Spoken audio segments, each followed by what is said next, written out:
Hey, hour number 2 coming your way. Another edition, another hour of About Your House, heard right here at Fox Sports Charlotte every Saturday, 9 to 11 a.m. Download the free app, stream it live anywhere on the planet. YouTube Live, Facebook Live, every Tuesday at noon. Join us as we have a live broadcast podcast here from the Toolbox. I got Brian Morehead in studio with me. Good afternoon, Mr. Morehead. I hope you're doing well. And he's with S&N Infrastructure. And what are we hearing there? Nothing? Kevin, everything okay on the sound over there? The sound is great, just looking on video here. It seems to be freezing up. So we're not on video. We're not on video, but we're on sound. We're live on podcast. Brian, thanks for coming in. Hour number 1, a little shaky with technology, but we made it. That'll happen. Yep, it happens. So here we go, trying to stream live on YouTube Live, Facebook Live. Here again, technology. We're good. Are we good to go, folks? Yeah, this camera's working right now, you guys. Okay, so we're looking at that camera. Okay. Yeah. Technology's great, but getting all these bugs worked out in the top drawer outfit's tough to do. But this hour we're going to talk about, what's on everybody's plate these days? Winter weather. Winter weather. Brian, how does this weather affect you? I mean, I imagine there's one sector of y'all's crew is out doing recovery. Yeah, facility operators that will get in touch with us and ask us, to be on standby for any kind of damage they may have. So it's kind of a waiting game. And luckily this weekend, as you saw with Duke Energy, they did a fabulous job getting people in from all around different areas. I've seen bucket trucks from Hoosier, which would be Indiana, Florida, different areas. But they were really staged properly and here to be able to make sure the power was staying on within our communities and those meters were spinning and keeping us warm. Well, I was a little fretful there, about losing my power. And you said you got a generator. I received a lot of questions about generators and generator safety, and there's something I want to talk about going into this hour. A lot of people, have a regular old portable generator, and they want to hook it up to their house. First of all, out of the gate, it's a no-no. Don't even try unless you have a correctly installed crossover switch, because you cannot put power back on the lines. You'll electrocute some service guy out there on a pole. You want to talk? You'll end up having a backfeed on the line that could be pretty bad. Yeah, and somebody told me the other day too that they could also plug their generator into a receptacle and it would make a circuit hot. Yeah, but you could also put power back on the line, and when you put power back on the line, as soon as it hits that transformer, that 120 volts is going to step up to thousands of volts. Am I right or wrong? Mm-hmm. And that'll definitely kill somebody. So, folks, bottom line is, if you don't know what you're doing with a generator, don't do it. You got to be safe with this stuff. And a lot of people have asked me, Ray, can I do this? Ray, can I do that? I know how to do it. But nobody should be attempting that doesn't know what they're doing or have an electrician, certified, licensed electrician to help you and facilitate that movement. You're exactly right about that. A lot of incidents do happen from generators and people not understanding what they need to do with cutting the main breaker off, being able to hook their generator up. So please just be safe out there. We don't want to see anything happen.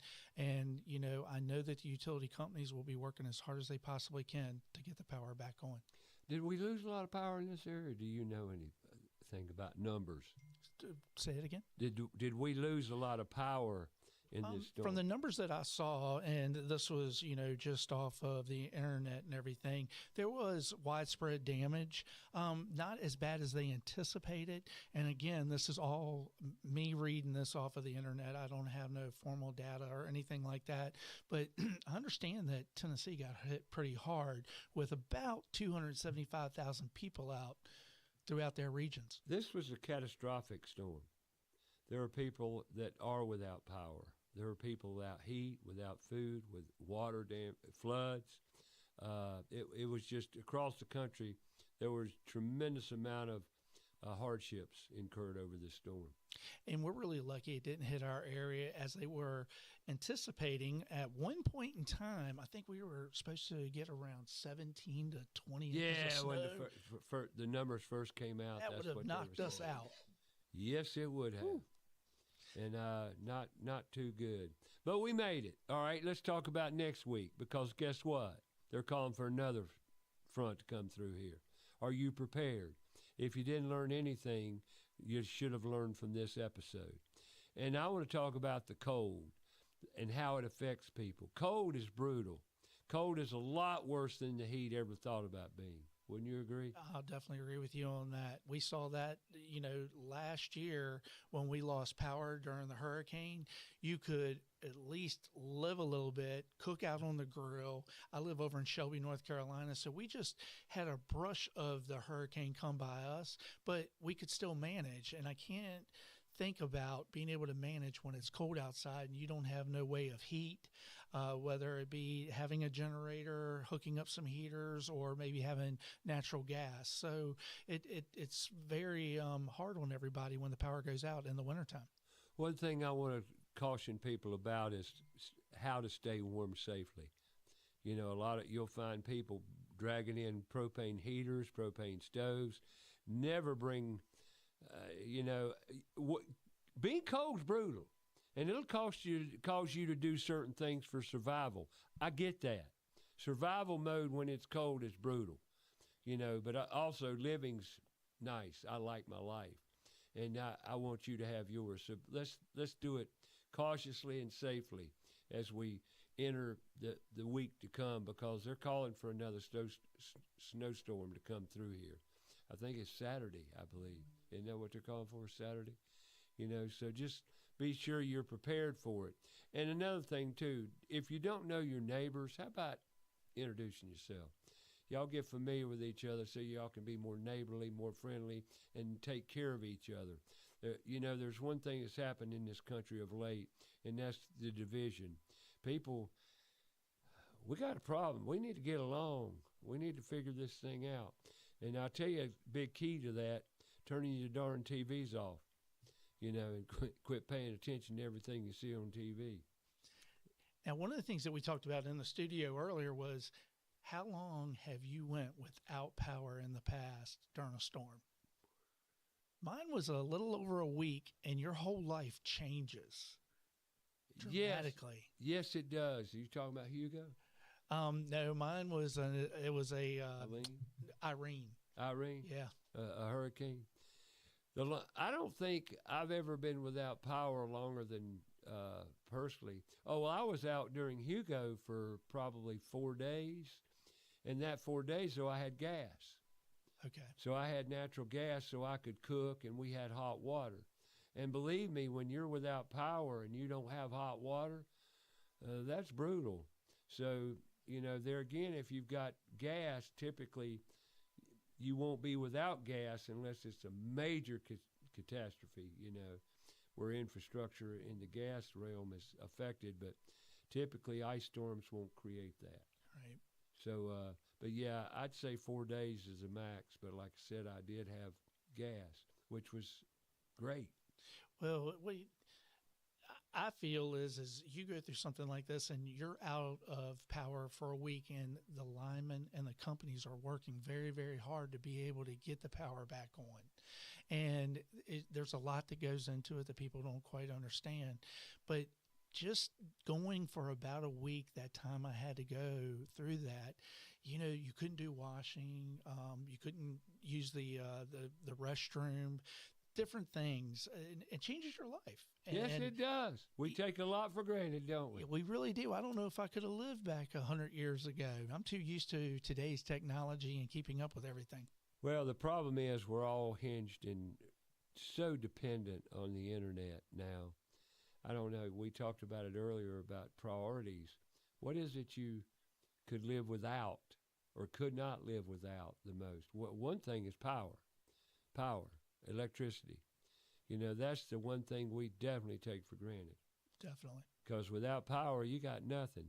And that's something that people just need to be aware of. Without power, you've got no money. That's right, no money.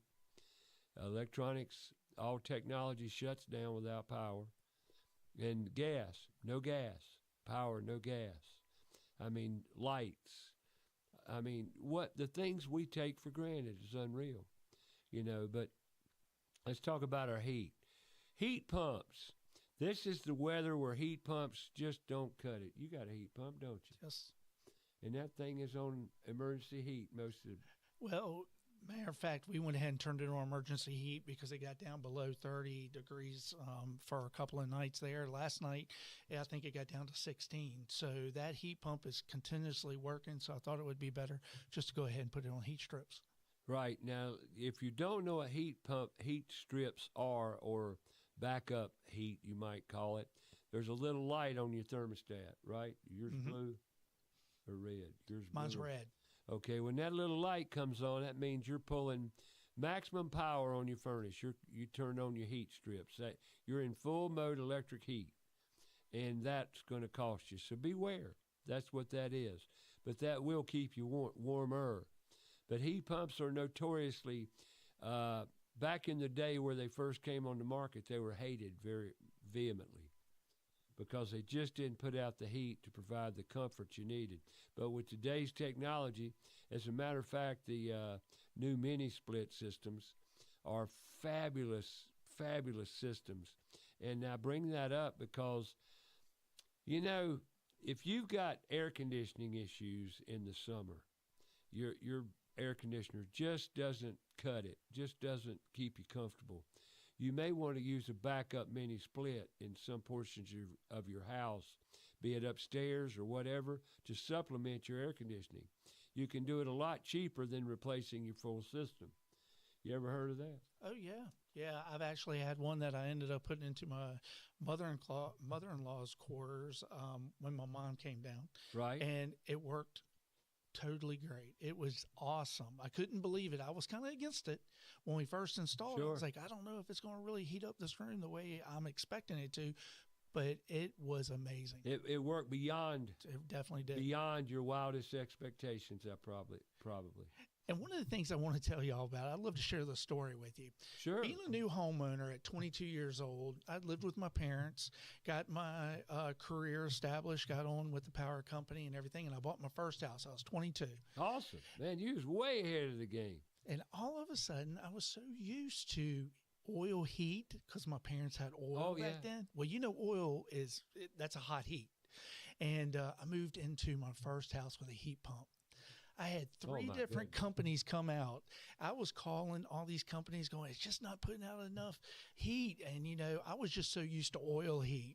It took me a little while to get adjusted to a heat pump. Right. But then I understood how a heat pump worked and everything else. And, of course, we had natural gas in the area, hooked up some gas logs, and was able to balance it out. Sure. So love my natural gas, and thank you to all those out there that help keep us safe with the natural gas, getting into our homes and being able to provide that for us, because that is very good during these cold winter days. I want to say this too about natural gas. A lot of people that never have had gas in the past are a lot of fear factors out there.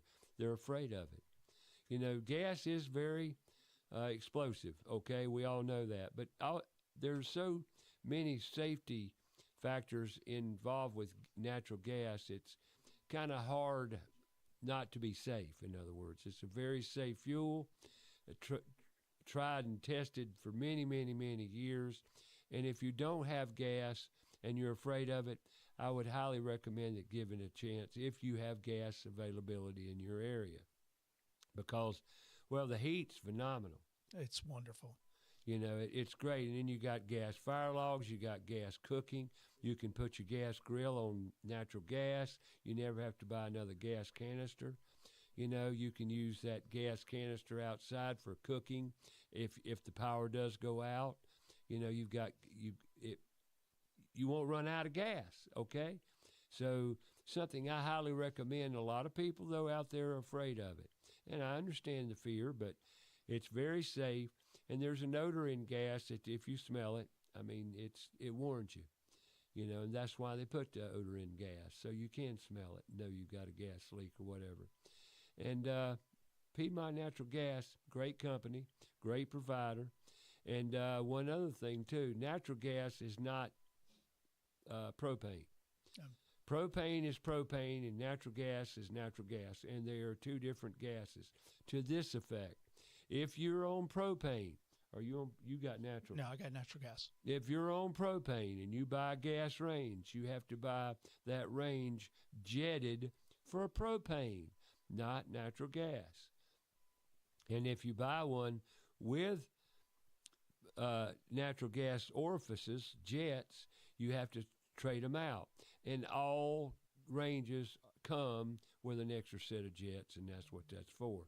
Thought I'd throw that little tidbit in there. You didn't ask for it, but you get it anyway, But gas, very, very, very safe and very useful fuel for heating your home and cooking and many other things. And it was really interesting when you said earlier that they put in, it's called McCaptain.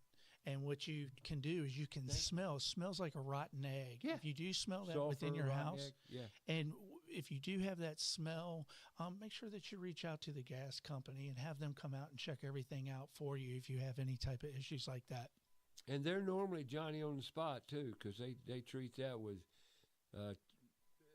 utmost priority. Believe me, when you fear you have a gas leak, they'll be out and take care of it. So don't worry about that. Just eliminate the fear factor. Be safe, and you'll be more than happy with gas appliances and gas in general. And gas fire logs. Let's talk about that a little bit. A lot of people have gas fire logs, and a lot of people. There's two different kinds. There's vented and non-vented, and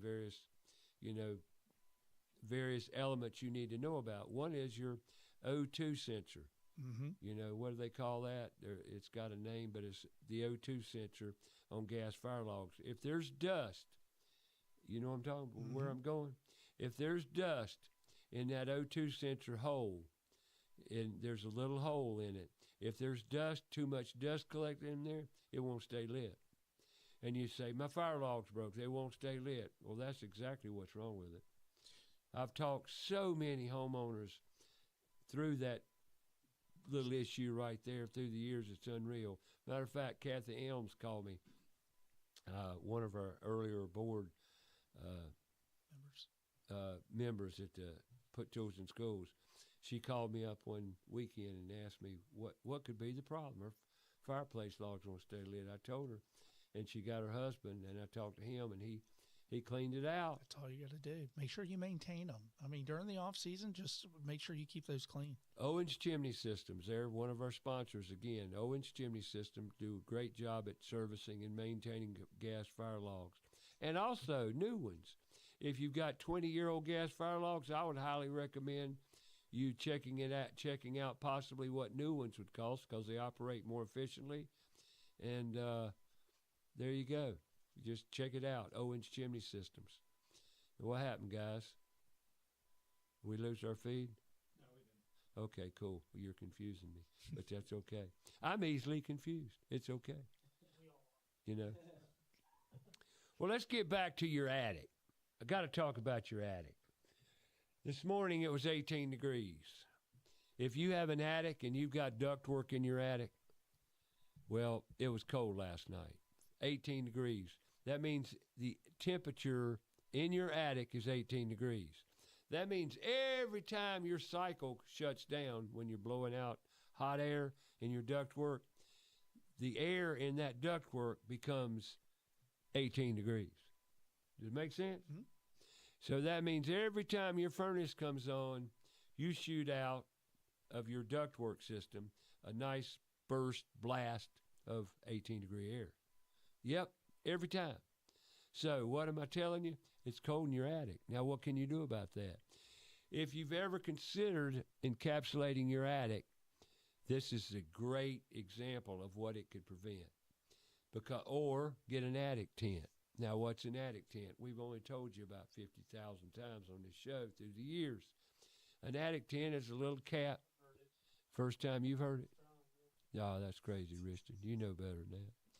But the fact of the matter is, it's a real simple little thing to put over your disappearing stairway. You know what I'm talking about? Mm-hmm. See, he knows. Attic tents.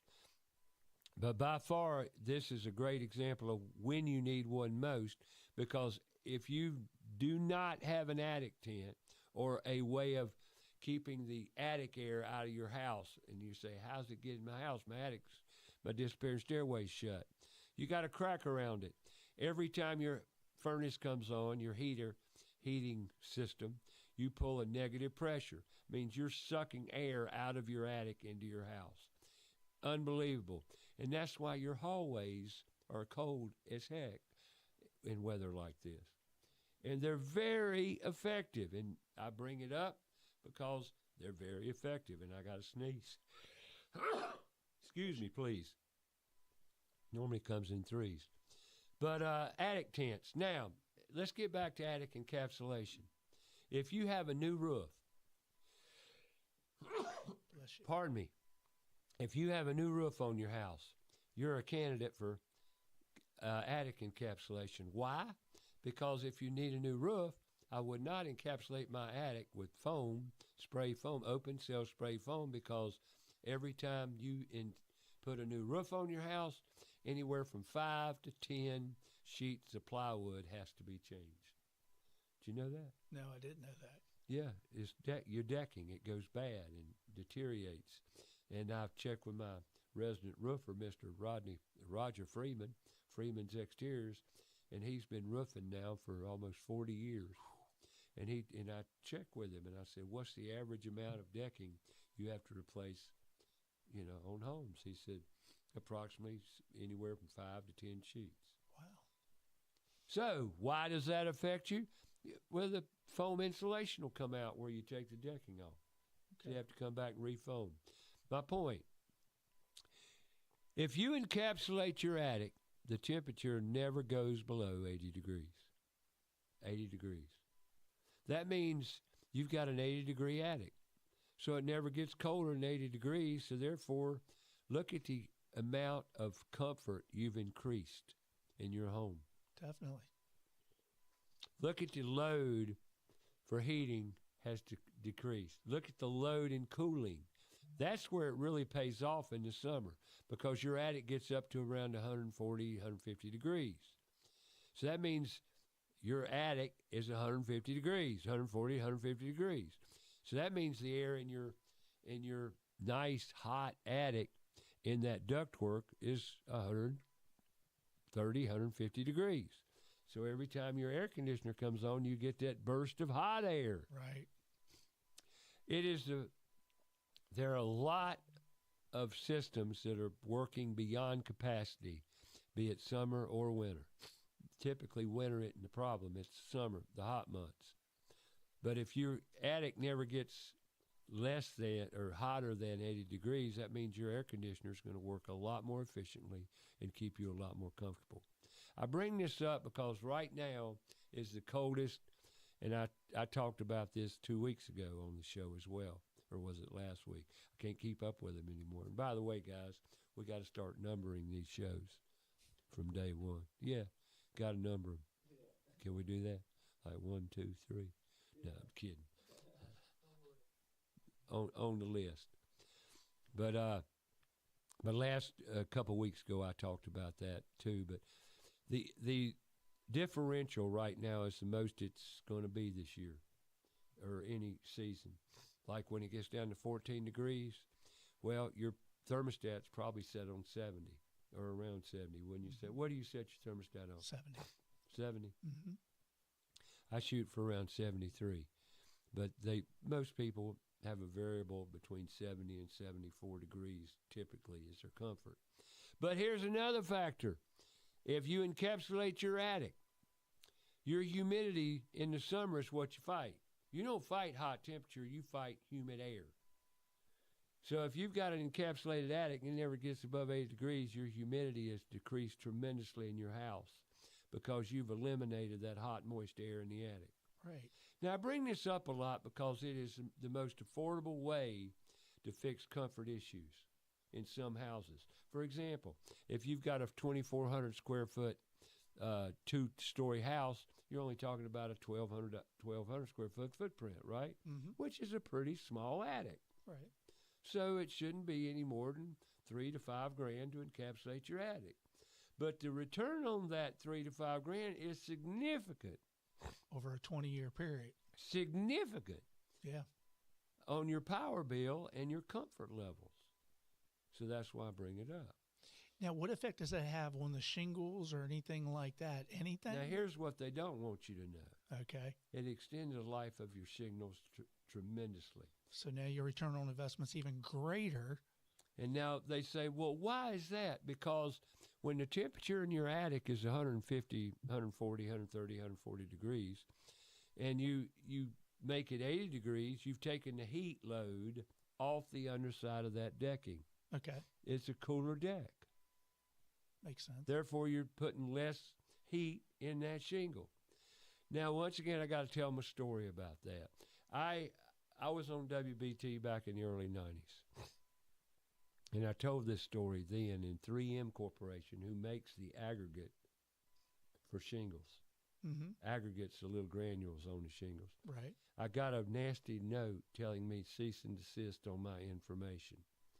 That was true. How do I know it's true? I put a room addition on a commercial piece of property that was basically a house out on Hebron Street, way back. I put an addition that connected the main office to the warehouse. Okay. In doing so, we had to connect the roofs together. Well, when I was doing the connecting, and I roofed this addition, okay, and we put foam board on it. Now, I didn't expect that. He did. Right. Now, who is he? The owner of the building. Well, I was curious about the foam board, the deck foam, but as we tied in, those shingles were amazing. And they were 20-something years old.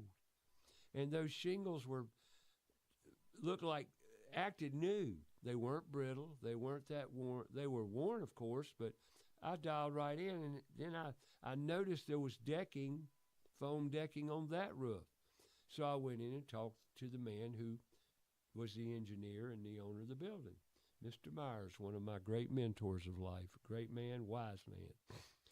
And he says, I put foam insulation on this when I built it to help insulate the roof because of heat and the shingle life. And I said, it worked. It worked. And that was my first evidence to that fact. Yeah. And my brother, when he put a new roof on his house out in Weddington, he put a 2-inch foam decking in. It was specifically manufactured for roof decking. And granted, they had to use longer nails. They had to use longer everything. He put that foam board on there, in reverse. He didn't encapsulate his attic, but he put foam decking over it. His attic temperature went down from 130 to 150 down to 80 degrees. Now, these are facts, folks. Yeah. You think I'm crazy. You can do whatever you want to do. You can think what you want. But the fact of the matter is, it works. Well, back in that day, because I know it's hard to be able to estimate that now with the way building materials Sure. are. What do you think the added cost was to be able to do it that way? I don't know. I'd have to talk to my brother about it. But he was so sold on it because he was with me. We worked together growing up through our career pathways. We worked together until 1990. And he was on that job with me. We were both blown away by the fact of how that foam insulation board being on that roof deck extended the life and durability of those shingles. So you took a 20-year shingle, made it last 27. There's a good return on investment probably on that. 30, even further. So you got 10 years extra out of that. Probably. I'm telling you, it's a game changer to encapsulate attics and or put foam decking below it. And that's why I bring it up frequently on this show, because it's a fact. Now, later on, 3M Corporation sent me that 7-page go away letter, and it really made me mad because they put a lot of things that required black ink, and they used up all my black ink on sending me this stupid cease and desist letter. Although later on, it came to be true in the industry, and they had to just fess up that, in fact, it is a fact that it will extend your life of the shingles. Gotcha. So, but more than that, it will create greater comfort and a lot less wear and tear on your cooling and comfort systems. That, to me, is a big plus. one more story on that note that I've told before. Mr. Davis, I think his name was Steve Davis, bought a brand new house down in near TUK. He was a big-time listener for many years, and matter of fact, spoke to him here about 6 months ago. And he called me up and says, Ray, I got a problem. I says, what's your problem, Steve? He says, my air conditioner will not do the job. Brand new house. Undersized? He says, it just will not keep us comfortable. I says, okay. They did a thermal energy test, a heat audit, an audit. Analysis, yeah. Yeah, analysis on his systems and all. And it was pushing total capacity. So what was the answer? Get a new system? It's a brand new house. Why don't you get a new system? Brand new house. So I said, I know another alternative. Encapsulate your attic. Foam insulation. He says, really? I said, really? Not only will it solve the problem, but it will extend the life of your system and your roof as a result of it. He says, really? I said, yep, for fact. So he called, I think it was ABS at the time, or it might have been Austin. I don't know, one of the two, either Austin or ABS Insulating. Got a price on encapsulating the attic and pulled the trigger on it. And encapsulated that attic, problem went away.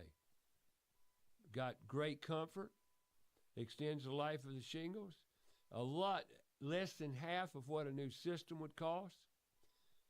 No brainer. And it worked. So, folks, that's evidence. I mean, you can say what you want. I don't care. So that was definitely killing a bird. But I highly recommend that you go around and check for leaks, air leaks. Caulking can be a simple solution to a lot of cracks and crevices that create leaks. Thresholds around your doors, the bottom of your door. When you shut your door, you're not supposed to be able to see light underneath it. If that's the case, you got a big issue. Because there again, if you've got forced air circulating heating, every time you turn your system on, if you've got an air return, you create negative air. So now you're talking about exterior doors. Yes, sir. Now, interior doors, you're okay to have. Oh, you should have. You should have, especially in a bathroom. Now, here's a fact I'm going to just kind of throw out there. A vent fan, bath vent fan. Mm-hmm. Some people call them fart fans, Let's be crude. You want to? But you can't pull air from a negative air pressure. In other words, if you go in and shut the bathroom door and you turn the fan on, where's it getting that air from? The room. Yeah. But if the room's tight, you don't have a gap under your door, where's it getting it from? It ain't going to get it. Right. True story. Guy called me up and says, Ray, got a problem. I said, what is it? He says, my daughter takes showers 30 minutes or more longer, and it steams the shower up and the vent fan don't work. I said, okay, let's try something. He said, what? I said, let's cut the door off another ½ inch. He said, wow, what's that all about? I said, more air movement. And guess what? It worked. Now, it won't work totally with all vent fans because all vent fans aren't created equal. If you get a little old 50 CFM vent fan, that's one thing, but if you step up to an 80, but my recommendation to anybody buying a bath vent fan is get the Panasonic Whisper Quiets at 110 CFM. And now what's the difference? A 4-inch port versus a 3-inch port and more air movement. Much better air movement. I'm glad you brought that up because in my master bathroom, it's a walk-in shower. Yeah. And we got a pocket door. Uh-huh. It doesn't have that gap underneath there. All right. And I noticed that we get a lot of steam in there, even with the fan on and everything else. So that makes a lot of sense. If you crack the door, it'll make a big difference. And better yet, if you put a fan tech inline fan in your attic, and you put a port up there, you're pulling probably 120 to 150 CFM, but you can't hear it. You can't hear it. It works. Huh. It's an inline fan, and better yet, if you use flex duct, insulated flex duct, it's a much more efficient vent situation too, because you're literally insulating the ductwork. But those Fantech inline fans, they work fantastic, and they're very popular too. So, and now you can buy them with a fan and light, and you can't even hear the fan when it's on, but it works. Well, I know everybody in my household is kind of on me because I can get to be a little OCD about certain things, but I'm always big about taking the washer dryer out, trying to clean behind there, and refrigerator too, along with the stove. You just don't know what gets up underneath there and have any type of hazard, but they get on me because I'm always cleaning out that dryer vent. Oh, yeah. And I'm like, y'all don't realize how important that is. That's the reason I want y'all to always clean the filter. Y'all worry about that along with me when I'm doing extra drying. Sure. And then clean out the dryer vent, every 6 months. And I try to do that when the time changes. That's great. A lot of people are out of sight, out of mind. Probably one of the biggest maintenance issue with any house is your dryer vent. Mm-hmm. I had a dryer vent business for almost 20 years. I didn't know that. Yeah, I started it in the year 2000 and named it the Al Metal Dryer Vent Corporation. And I was the only dryer vent service company in Charlotte at the time. And a few years into it, the Vent Wizard people came in, franchises. And then they had 3 or 4 Vent Wizards stationed everywhere. And then because of me on the radio every Saturday morning talking about dryer vents, other people heard about it, felt like they could be dryer vent whiz-bangs too. Yeah. And that's fine because there's plenty to go around. And I talk about dryers and venting dryers a great deal on this show because it's a fire hazard. They don't know for exact numbers, but they estimate around over 20,000 dryer vent fires every year. And how do they know? I don't know, because they don't know. Fire departments don't always know where the fire originated from. But at any rate, now why is a dryer vent a fire hazard? You think we need to talk about that a little bit? Definitely. A little bit, okay. Dryer vents are, let me say, closed dryers get a residual lint buildup in the dryer itself, in the cabinet, that you can't see it. Okay. Closed hair dryers. If you ever put your hand over the end of a hair dryer and you can see the element get real hot inside, that's simulating your clothes dryer. Your clothes dryer is no different than a blow hair dryer and moving air across the heat element and spitting out hot air. That's what your clothes dryer does. It pulls air in from the room, approximately 150 to 200 CFM of air, pulls it from the room, it goes through the drum, goes across the heat element. My apologies. Right immediately it goes across the heat element and pulls the heat off the element, blows it through the drum, through your lint filter in your door or in the appliance itself. You've got a screen, little lint filter. You pull and you clean it out after every use. You should. But if your airflow is impeded by too much lint, what happens? The element overheats. Mm-hmm. When the element overheats, it might ignite residual lint. And there's your start of a dryer fire. It's a dryer vent fire, lint fire, call it what you want, but it normally starts in the dryer around the vent, around the heater aspect of it. It ignites lint, buildup. How do you build up lint? You don't keep your dryer vent clean. And by your talking, your vent goes right outside, right behind the dryer. Yeah. I knew that because, see, you didn't tell me you got a snake or something like that you had to use. But there are some dryer vents out there 20, 30 feet long, way too long. They're not supposed to be that long, but some are. Therefore, you need to keep it clean religiously and keep some sort of a schedule where you maintain your dryer vent, What is a good I mean, it's always nice to be able to have your dryer right on the other side of the wall and then have your vent. But what should be the max, in your opinion, of the dryer vent? You said it shouldn't be 20 feet. The max, I won't say there's a max. There's an Okay. efficiency of airflow. You know, for one thing, behind your dryer, flex hose is a culprit. Flexible hose, that little slinky looking silver stuff that, compresses. Mm-hmm. Well, if you push your dryer tight to the wall, which I've seen hundreds of dryers that restrict the airflow because it's too far back close to the wall, you've got to maintain airflow. And on that note, if you haven't turned your dryer on and go look for the vent outside, something you need to do, because every household needs to know where your dryer vents to. Because you can go out there, turn your dryer on, and check it. See if you've got good airflow. If you don't have good airflow, you need to figure out why, because you're at risk right there of a dryer fire.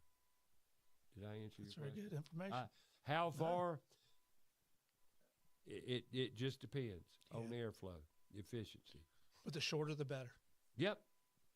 And now, how I got in the dryer vent business, I'll tell this story a little bit.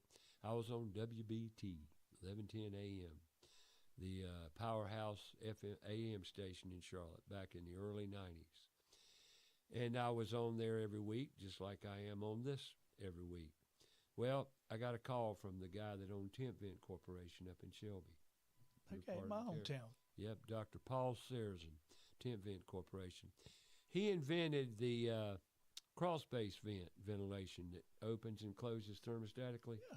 You know what I'm talking about? Mm-hmm. Well, those have outdated. Those aren't worth what they were built for nowadays, because things have changed around comfort and airflow and everything else, but that's another story. At any rate, he invented those. And he listened to me every Saturday and said I could sell snowballs to an Eskimo. That's what he said. So he said, wanted me to come up and visit him, and he wanted to show me the plant and show me some things and have lunch with me. So he invited me to his beautiful home over at Shelby Country Club. And we went in there, and he says, after we had a nice lunch, he says, let me take you downstairs. I want to show you a video. I said, okay. I didn't know if he was going to get kinky or what on me. But anyway, so we said, okie dokie. So we went downstairs. He showed me a movie of a dryer fire. Mm-hmm.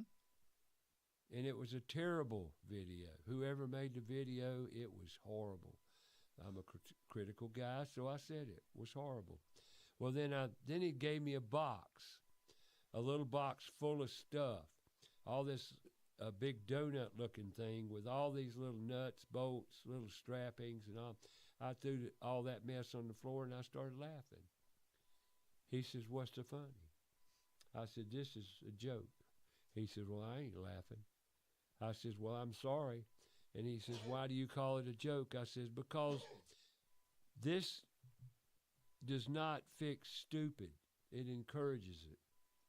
And he says, what do you mean? I said, looking at all this apparatus, most people won't have a clue on what to do with it. Right. And it's not simple. He said, you almost have to make things idiot-proof in this day and time. Well, this is back in the early 90s. But my brain started going to work. And I took what he gave me and then said, well, this would work great on a periscope. Well, what you mean? Then I said, if you put this on a periscope and you had an extension and it went down here in this hole and that hole, he says, well, anybody can get a periscope. I said, no, you can't. He said, sure you can. I said, I'll prove it to you on the way back to Charlotte. So I stopped at 2 appliance places on the way back to Charlotte.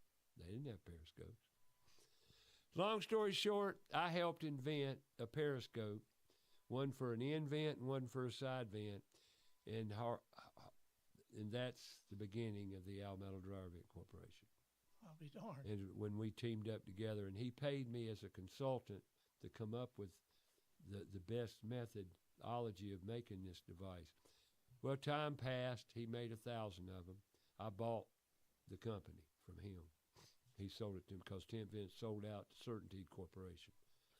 Certainty didn't want it, sold it to me, and I bought it. And I don't have it anymore. I sold it to the guy I trained for 14 years. And he has the Metal Dryer Vent Corporation. And the bottom line is, the reason I wanted to get into dryer vents, I wanted to learn it. I wanted to be good at it and understand all the ins and the outs and the idiosyncrasies behind clothes dryers and clothes dryer venting. And I did it, you know. Now I got to tell the story about certification. This is why I'm not keen on certification, and please forgive me, but I just have to tell you the story. A gentleman that's a guru in this field of gas venting and what have you, he's been on the show several times as my guest host. Great guy, very knowledgeable. He called me up and he says, Ray, you need to be certified in dryer venting. I says, okay, what for? To give you more credibility. I says, really? So if I was certified, I'd be more credible, is what you're telling me? Yeah, it would. It would look better on your credentials. Okay. I said, who, pray tell, is going to certify me? Well, I could proctor that.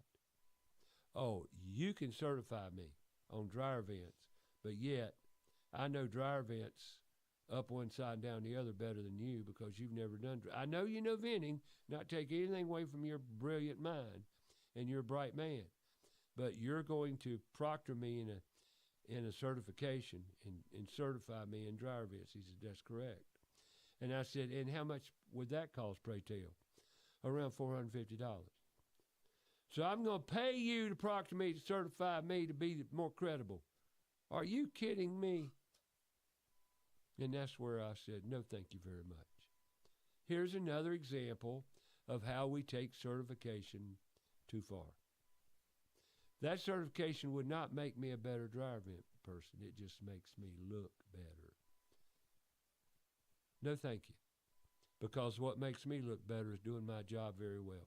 Wouldn't you agree? Mm-hmm. The fact that I'm certified Do it. or anybody certified does not make them better.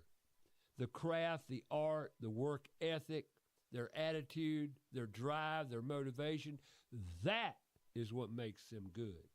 Am I right or wrong? Yeah, I mean, I understand what you're saying there and agree with you. I mean, that was just taking a certification and giving it to you when you've already backed up everything that you know about it and you were sharing we're teaching now to put tools in schools. Okay. How to put tools in, how do students know about apprenticeships? They don't until we talk about them. Until they know about them, Mm-hmm. right? They could be a great electrician. Don't know until they try. But they could be a great electrician. But you can be a great electrician and not be a certified electrician or a journeyman or an apprentice. You can still be a great electrician. My father proved that to me. Really? My father was not an electrical contractor. He worked for other companies his whole life. But he was an exceptional electrician, not only in residential and commercial, but service troubleshooting. See, that's where the true art of any craft comes in, is troubleshooting. And he was known for his troubleshooting capabilities and control wiring capabilities. Like Ron Helms Electrical and Contracting. Ron loves control wiring. Well, that's a specialty niche in itself. You know. So, but you don't have to be certified to be great. It won't hurt to get credibility and certification. I'm not saying don't get it. I'm saying it doesn't make you the king. I understand. It doesn't make you great. It gives you more credibility if you need it, you know, in the trade or craft itself. But a lot of people don't, you know. So, all right, I got to talk about my sponsors a little bit here, folks. We do have sponsors. We got to pay the bills. And once again, the show's brought to you in part by Queen City Home Store. Been in Charlotte since 1952. Your go-to home store appliance dealer. Great prices. QueenCityOnline.com. Go online. You can shop there. Give them a call. Their prices, they'll beat any price out there, guaranteed. And we can't forget Rhino Lift. Rhino Lift Foundation Solutions. If you've got foundation issues, crawl space issues, water intrusion, waterproofing issues, retaining wall issues, sunken slabs, sunken sidewalk, sunken patio. If you've got any of these aforementioned things, you may want to call Rhino Lift, go to rhinoliftfoundations.com. That's rhinoliftfoundations.com. A great company. They're not out to sell you. They're out to educate you. You'll make the decision on what and how to do it right. So that's rhinoliftfoundations.com. All right. And we can't forget Floor Coverings International, Southeast Charlotte. They do a great job. They'll come to you. So watch out, boy. You're getting in my camera there a little bit. So, all right. So there's my sponsors. And once again, we're on every week. Every Tuesday, we do this show live, broadcast on YouTube Live, Facebook Live, both puttoolsinschools.org, as well as About Your House Radio. And I got to speak of something here. I'm learning. You're never too old to learn. My website's so antiquated by aboutyourhouseradio.com. Mm-hmm. I went on the line yesterday, had my first day in exercise in editing a website, and I'm getting up to snuff there. And I also, with puttoolsinschools.org, I'm learning that website. So, folks, at 74, you're never too old to learn. Never too old to learn.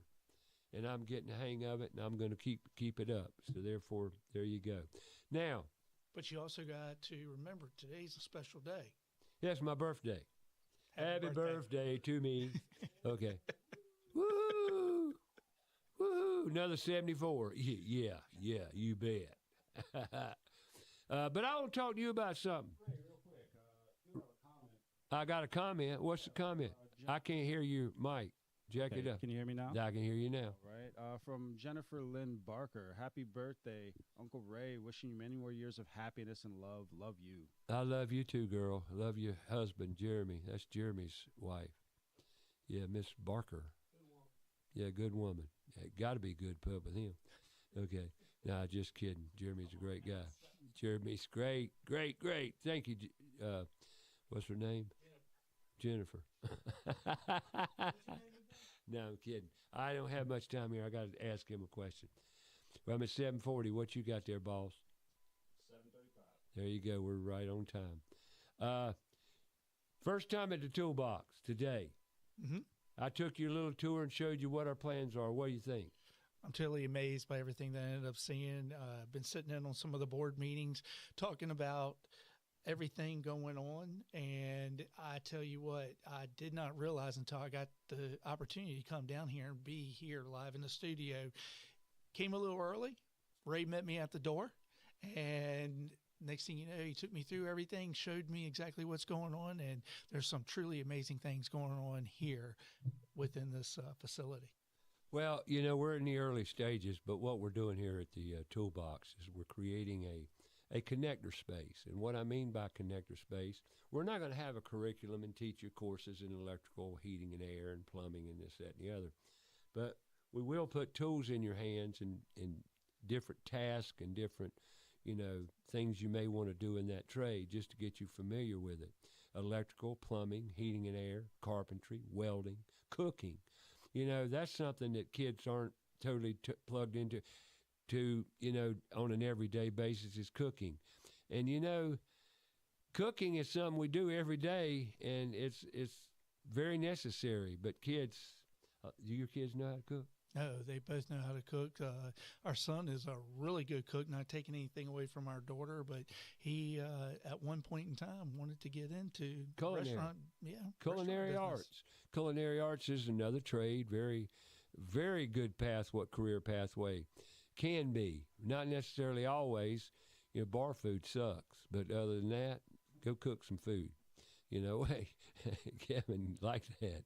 But bar food, you know, huh? No, chicken wings fried in chicken oil, seed oils? No, seed oils are horrible. Horrible. Horrible. Yeah, but I don't do it that often, just every night. You know. Libretto's Pizzeria down in Ballantyne uses tallow to fry in. Tallow's the way to go. Definitely. You give me more restaurants that serve that. That's good stuff. All right. But back to the toolbox here. You see, it's a very big space, a lot of opportunity, but I think it's going to take an army to be able to help put everything together, and that means volunteers. That means other companies coming on board, being able to help out, because this is a one-man show right now with you, Ray. And I think it's just going to take some time and some effort and hopefully some community support to be able to get everybody in here to be able to make this one facility that you will never forget. You know, last week I had three gentlemen here, two 19-year-olds and a 67-year-old. Okay, that's three men. Call them what you want, but they were all men. We put up a vent hood out here, a 48-inch vent hood that was donated by Queen City Home Store. Once again, kudos to Queen City Home Store. But they donated a 48-inch vent hood. And wow, Full Gore is the name of the brand, and it's probably one of the greatest, best hoods I've ever put up, believe it or not, and the way it moves the air. But it's tremendous. But my point here is these two 19-year-olds, one's in Gaston Community College and the other one's in his second year at UNCC, and he's taking an electrical engineering course.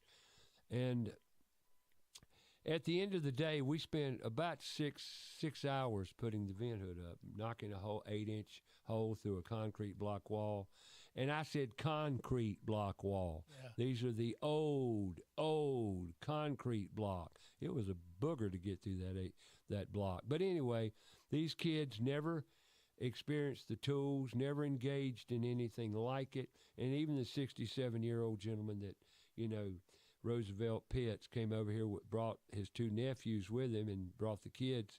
But he was just as engaged, just as excited as those kids were. And at the end of the day, I asked him, I said, in your schooling, has either one of you boys, including you if you want to, Roosevelt, handled tools in the manner in which you did today? And the two says, no, never have. I got three. But so they were an experience that they're going to be able to take away from with them. But I know I worked for a gentleman one time, went to school to be a electrical engineer.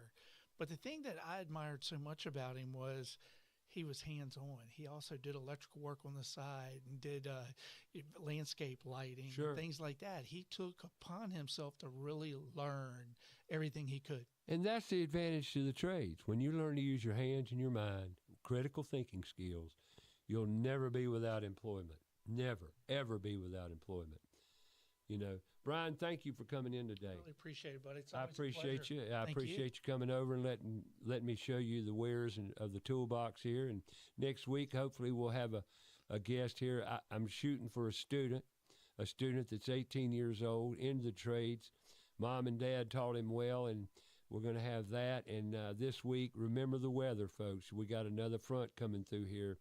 If you hadn't sealed up your hose bibs yet, I think you should know by now. Hose bibs, your spigot outside, cover it up, keep it warm, close those crawl space vents. And it's real simple right now to figure out why, because you're letting real cold air into your crawl space. Possible freezing pipes. It doesn't hurt to shut all your crawl space vents. So it's a cold week ahead. Go find your neighbors, spread some love. Yep. Folks, we got a problem here in this country right now. We're all divided. Let's come together. Don't believe everything you see on television, please. It works on your head. I know it's worked on mine. Lord of mercy, we got to spread some love. So go out and make it a great week. Find you a child mentor, or send them to Put Tools in Schools. Visit puttoolsinschools.org. Please see what you can do to help. Be it donate, be it whatever you might find that you can do, but money's always good, whether it's $5, $10, $20, $100, or you can write me a $10,000 check if you want to. That works for me. I'm all for it. But I appreciate your donation, S&N Infrastructure, and all that's helped us out. So go make it a great week. Stay warm. Please behave yourself. Let's act responsibly. And regardless of what TV says, let's just spread some love. Thanks again, Brian. Thank you. And once again, next week, Tuesdays, we're on live around noon. Every Tuesday, YouTube Live, Facebook Live, every Saturday morning, Fox Sports Charlotte. Download the free app, stream us live anywhere. Tune us in, 9 to 11, Fox Sports Charlotte. We're going to say goodbye today. Next Tuesday, next Saturday, always Fox Sports Charlotte, about your house. Talk to you soon. God, and we hit the nail on the head.